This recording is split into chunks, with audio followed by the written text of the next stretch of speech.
If I threw a rock somewhere in the ocean and then gave you 7 days to find it, what are the chances you could bring it back to me before time runs out? There's no way you can pull that off. That's not possible, bro. That's actually impossible. I really hope they're wrong, because 2 days ago my friend killed me, took my head, and then sealed it away forever in his ender chest. Knowing I would never see my head again, I bet him $1,000 that if he hid it anywhere on the server, I could find and destroy it in 7 days. You already lost $1,000. So I grabbed some materials and built an iron farm. From the start, I never planned to find this item normally. At first glance, clearing the world with a pickaxe seems like the best way to go. The only issue is that this server is 1,000 blocks wide. Even if I mined for 7 days straight, I would have only searched 1% of the map. Luckily for years, Minecraft has had a bug where you can infinitely duplicate TNT using this machine, which requires these 5 materials, the primary one being slime. Knowing that 7 days wasn't enough time, I immediately began to hollow out a large area under the ground, but something was off. My plan is all taking place on my school's Minecraft server, and because everybody's still in school, players typically don't log on until the weekend. For some reason, Quincy, the guy who killed me, was spending hours on the server. I typed out to him, and minutes passed by with no response. Since he was the one who hid my head, what could he possibly be planning? With time ticking, I pushed the thought aside and continued to build. What was that? Soon we ran into a lot of issues. We had finished the slime farm, but slimes weren't spawning. We had forgotten that Minecraft is super picky with how mobs spawn, and slimes will practically never appear if there are unlit caves in the area. So, you know what we had to do? Light up every single cave around the farm. For reference, that is a lot easier said than done.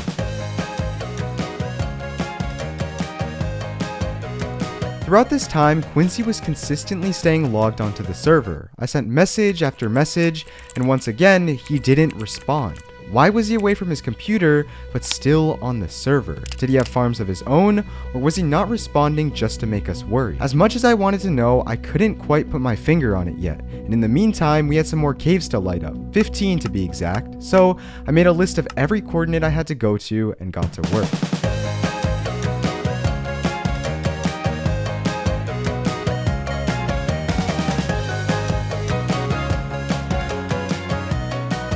As I went to school the next day, I did a little bit of asking around regarding the situation about Quincy. Hour after hour, I found absolutely nothing, until finally at the end of the day, I had a lead. So bro, what is Quincy doing? Alright, so basically, Quincy took the world seed and he's gonna find every single slime chunk to find which slime chunk you made the slime farm in. And he's gonna AFK right by the slime chunk once he finds your farm to decrease mob spawns in the slime farm. Now, this was a very crucial piece of information, but there was one thing that struck me as odd. This guy Paul claimed that Quincy would be AFKing near the farm to harm us. And he's gonna AFK right by the slime chunk. If Quincy happens to stay near the area, he'd actually be helping us by loading in these slime chunks. So did Paul simply misspeak, or was Quincy unaware of how much this would truly benefit us? As I wrapped up the slime farm, this question sat in the back of my mind. It wasn't until 20 minutes of AFKing later when we realized what Quincy was really up to. There's no slime balls there. There's 9, bro. Bro, what? Is it broken? I don't know. Maybe someone went down and griefed it? This rate was over 50 times slower than what a fully optimized farm should be able to produce. That's when we realized that Quincy had been sabotaging our plan all along. He knew what we were doing, and he knew exactly how to stop us. Luckily, we knew how to stop him. See that? No way. Yeah. Didn't. Just be careful, be careful. He could be like right around here. Wait, is that him? That's him. That's him, that's him. Run, run, run, run, run! Run, run, run! Do not let him see us. Just run, that's him, that's him. He's in that bed! That's his bed! If Quincy's plan is to load in separate areas of the world to contribute to the server's mob cap, we need to prevent him from actually accomplishing this. The only way to stop him is to build an infinite death trap. You can't spawn mobs while sitting on the respawn screen. So, our mission was simple. Find his spawn point, make a death pit, and then take him out. But from what it looked like, Quincy was already one step ahead. Like that. Max it out. Uh-oh. We decided to push that comment aside and began to make the machine. Yo, I don't have enough iron blocks. I got blocks. I got blocks. Alright, I think he's done. He's done. Alright. Verdict? It works! Although it seemed like we had trapped Quincy, we couldn't be further from the truth. You can break the bed!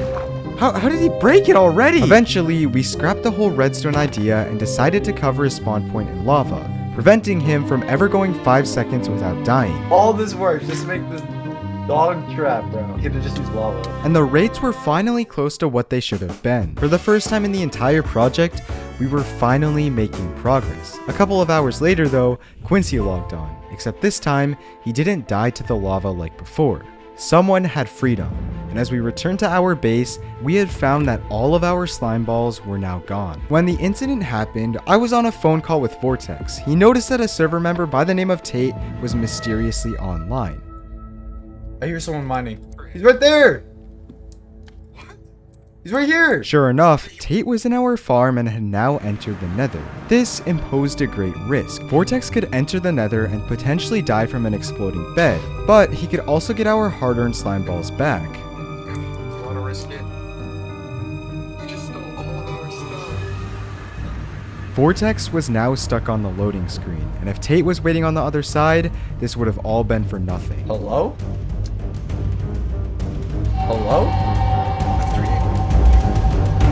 Although we had taken out Tate, all of the slime balls we had worked towards had scattered into the lava below. Defeated, we fixed the farm and decided to sit overnight to accumulate as many slime balls as possible. When dawn struck the next day, we found that all of our progress had been halted. After only 2 hours, we'd gotten kicked from the server and the thousands of slime balls we had expected were gone. As I looked over our original plan, it was beginning to look practically impossible. After all, we had no resources and little time, but we did have one thing, a guess. If we can narrow down the location of the head based on how Quincy was behaving, this would be our only shot. With 72 hours left, we spent the night loading in the slime farm. We needed to go a night without getting kicked from the server, and miraculously we filled nearly 2 double chests of slime before the sun rose. Pulling this off would still be possible, but not without help. So I called everyone I knew on that server and organized a meeting that very same night. 5 days ago, a server member who you all know as Quincy, he killed me, took my head, so I told Quincy, you can take my head, you can hide it anywhere in the overworld. Now the issue with this, right, was that my original plan was to build a 1,000-block long world eater. That's impossible. So, we need a different solution. We can divide up the server into 4 different quadrants, each one being 500 by 500 blocks. We knew that removing the entire world was impossible at this point, but removing one section was still an option. It was a risky plan, but it could totally work. And from what we know, the head is not in quadrant 2. Quincy just wanted to hide the head in a place where we wouldn't expect to look, right? He wouldn't expect us to look where, gentlemen? I feel like I very well could be one. I'm thinking it's honestly either 1 or 4. That was the voice of Tate, the guy who took our slime balls the night before. Could I trust him? I had no idea. Given his resources, I feel like he probably just went far enough. You know what I think? What? Flip a coin, heads it's 1, tails it's 3. It came down to our entire plan being placed on a coin flip. Assuming our original guesses were correct, this coin would determine whether or not the next 48 hours of our lives would be completely put to waste. You said heads it's 1? Alright, it's heads. I'm not even joking. So we got to work. Although we had a lot of slime balls, we needed many other materials, and to my surprise, serious progress was being made. Players throughout the server would come and go, dropping off quartz, redstone, and all the necessary materials. And as the night came to a close, I couldn't help but admire how helpful everyone was, until Quincy hired a player to come to our base and kill the villagers in our iron farm. We now had no way to easily get food or even diamond armor. It was clear that removing the world would be hard enough, but dealing with Quincy would be a completely different story. I care not if thou dost for me as much. Yo, bro, if thou speakest false... Despite our progress, we were still missing one essential item. You see, the one item that allows TNT to get duped is called a dead coral fan. To get it, you need an enchantment called Silk Touch. Time was ticking. It was Saturday, 36 hours before the head would be lost forever. Players were bustling on the server, and all it would take was for Quincy to destroy every single coral reef block, and our plan would fail. So while Vortex gathered experience for Silk Touch, I decided to put myself to good use and gathered some of the final resources for the machine.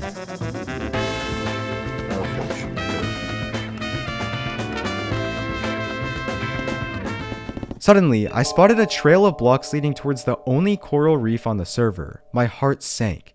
This could be the end of our plan. Whoa. I think I might have just found where Quincy went, bro. These blocks are newly placed. He's heading into quadrant 1. See the coral reefs, bro? Oh, shoot. Luckily, the coral was safe, and with Vortex getting a hold of a Silk Touch pickaxe, the last item needed for these machines was secured. Unfortunately, I had to leave for the night, so Vortex and another player named Vulcan spent a big portion of the night clearing out water caves. Without their help, these caves would completely stop our machines from running. Before I remove the world, I want to bring up that we are getting closer and closer to 1 million subscribers, so just for this video, I'll place 1 block on this server if you subscribe right now. I even called up my friend to subscribe. Why? Subscribe right now. Why though? Just do it. You do it, bro? I just said it. Alright. You have claimed your 1 block. So claim your block. This is going to be a one-time thing that I'm going to be doing, so let's see how big you all can make this mountain of blocks. The most amount of blocks I've ever placed is 30,000 in a day, which practically destroyed my fingers, but I think you all can crush that. It's free to subscribe, and if you like my content, you might as well. The next day, the game plan was simple. 16 hours were left until midnight. Quickly, I constructed the first of many machines to come. This machine would sweep across the quadrant, and although it started off making great progress, the difficulties would soon present themselves. It works! It works, but at what cost, bro? Alright, we gotta start patching this water. Water caves. They start off contained in a small space, but water gets released everywhere when TNT gets to them, preventing our machines from doing their work. Our original designs incorporated sweepers, which automatically remove water, but now we would have to clear water all out by hand, a task that is much more dangerous than meets the eye. I'm just trying to fill this in before it comes back.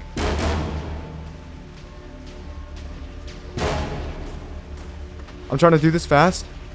Bro, watch out. It's I'm coming, going in! bro. I'm going in! Oh, shoot.